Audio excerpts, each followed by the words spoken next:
সকল গার্জিয়ানরা, সকল বাবা মায়েরা একটু সচেতন থাকুন এবং আপনার সন্তানদেরকে আপনি হেফাজতে রাখুন, অন্যথায় আপনার সন্তানকে আপনি ফিরে পাবেন না।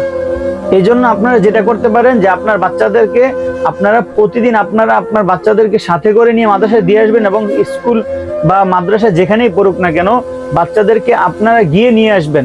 মাদ্রাসা বা কিন্ডারগার্টেন যেন গার্জিয়ান ছাড়া বাচ্চাদেরকে না ছাড়ে, এবং মাদ্রাসায় যারা পড়ানো উলামায়ে কেরাম হুজুরা যারা আছেন আপনারাও একটু সতর্ক থাকবেন, বাচ্চারা যেন হারিয়ে না যায়। আসসালামু আলাইকুম ওয়া রাহমাতুল্লাহি ওয়া বারাকাতুহু। দেশ এবং প্রবাস থেকে যারাই আমার ভিডিওটি দেখতেছেন সকলকে জানাই আন্তরিক শুভেচ্ছা। ভিডিওটি একটি সতর্ক বার্তা, অবশ্যই ভিডিওটি শেয়ার করে সকলের কাছে পৌঁছে দিবেন। ইদানিং খুব বেশি পরিমাণে দেখা যাইতেছে যে মাদ্রাসার ছোট ছোট ছাত্ররা হারিয়ে যাইতেছে, কাউকে পাওয়া যাইতেছে জীবিত অবস্থায়, কাউকে পাওয়া যাইতেছে মৃত অবস্থায়, আবার কাউকে পাওয়া যাইতেছে না। এটার দুইটা কারণ হইতে পারে। এক নাম্বার হলো বর্তমান সময়ে আপনারা দেখবেন যে কিন্ডারগার্টেন হোক অথবা স্কুল হোক, পশ্চিমা সংস্কৃতি আমাদের দেশে ঢোকার কারণে বাচ্চা পোলাপান ইসলাম থেকে দূরে সরে যাইতেছে। এই যে একটা চক্রান্ত, এই চক্রান্ত থেকে অনেক মানুষ সচেতন হওয়ার কারণে, বাংলাদেশের বহু পরিবার সচেতন হওয়ার কারণে তারা বুঝতে পারছে যে না, আমার সন্তান সেই ইসলাম থেকে দূরে সরে যাবে, এটা এখন আর কেউ চায় না। সবাই যখন এটা বুঝতেছে তখন বেশিরভাগ গার্জিয়ানই কিন্তু তার ছেলে মেয়েদেরকে মাদ্রাসায় দেওয়ার পরিকল্পনা করতেছে এবং মাদ্রাসায় দিতেছে, যার ফলে দেখা যাইতেছে যে এখন পশ্চিমা সংস্কৃতি থেকে আবার এখন মুসলমানরা দূরে সরে যাইতেছে। তো এটা একটা চক্রান্ত হইতে পারে। যদি মাদ্রাসায় বাচ্চা পোলাপানদেরকে ছিনতাই করা হয় অথবা গুম করা হয়, সেক্ষেত্রে গার্জিয়ানরা আতঙ্কিত হবেন এবং ভয় পেয়ে যাবেন।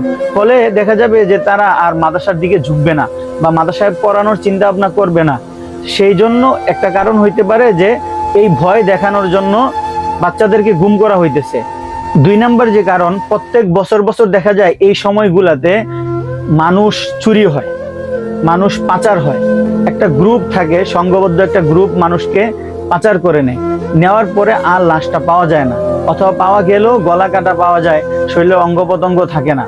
তো এই একটা গ্রুপ হইতে পারে, একটা চক্র হইতে পারে, যে চক্রটা মানুষের বাচ্চাদেরকে ছিনতাই করতেছে। তো যে সকল গার্জিয়ানরা ছোট ছোট বাচ্চাদেরকে মাদ্রাসায় ভর্তি করাইছেন, অবশ্যই সকল গার্জিয়ান, সে মাদ্রাসার হোক, সে স্কুলের হোক, সে যে কোনো জায়গায় পড়াশোনা করুক, সবাই সকল গার্জিয়ান সচেতন থাকবেন এবং আপনার সন্তানদেরকে আপনারা আগলে রাখবেন, যত্নে রাখবেন।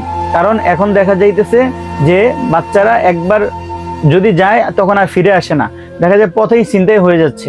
তো এই জন্য সকল গার্জিয়ানরা, সকল বাবা মায়েরা একটু সচেতন থাকুন এবং আপনার সন্তানদেরকে আপনি হেফাজতে রাখুন, অন্যথায় আপনার সন্তানকে আপনি ফিরে পাবেন না।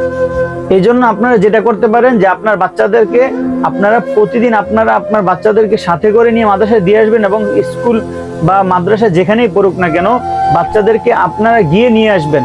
মাদ্রাসা বা কিন্ডারগার্টেন যেন গার্জিয়ান ছাড়া বাচ্চাদেরকে না ছাড়ে, এবং মাদ্রাসায় যারা পড়ানো উলামায়ে কেরাম হুজুরা যারা আছেন আপনারাও একটু সতর্ক থাকবেন, বাচ্চারা যেন হারিয়ে না যায়। আসসালামু আলাইকুম ওয়া রাহমাতুল্লাহি ওয়া বারাকাতুহু।